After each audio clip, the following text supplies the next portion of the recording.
എല്ലാരും തിയേറ്ററിൽ പോയി കാണും. എനിക്കൊന്നും പറയാൻ കിട്ടുന്നില്ല ആക്ച്വലി. പക്ഷെ പറയാൻ പറ്റുന്നില്ല.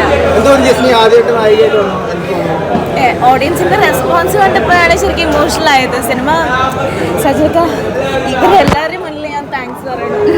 ഇങ്ങനെ ഒരു ക്യാരക്ടർ ശരിക്കും പറഞ്ഞാൽ അത്രയും ഡ്രീം ചെയ്തവർക്ക്. ആദ്യം എവിടെ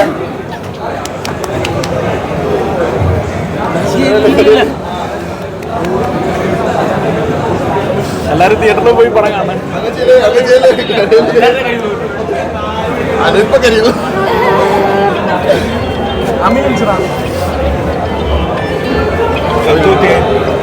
എന്ത് പറ്റി? ഭയങ്കര ഒരുപാട് നാളെ കാത്തിരുന്നവർ പോവുകയായിരുന്നു. വിചാരിച്ച പോലെ ഒരു ഔട്ട് വന്നായിരുന്നോ? അതുകൊണ്ട് ഓഡിയൻസിന്റെ ഒക്കെ റെസ്പോൺസും എല്ലാവരും പെർഫോമൻസിനെ പറ്റി പറയുന്നൊക്കെ കേൾക്കുമ്പോൾ എത്ര കാലമായിട്ട് കാത്തിരുന്നത് അങ്ങനെ ഒരു മൊമെന്റ്. ഈ സിനിമ ഒരു നടി എന്നുള്ള രീതിയിൽ ഒരു ടേണിംഗ് പോയിന്റ് ആവും. ആവണമെന്നാണ് ആഗ്രഹം. ആവട്ടെ, ആവും തന്നെ വിശ്വസിക്കുന്നു.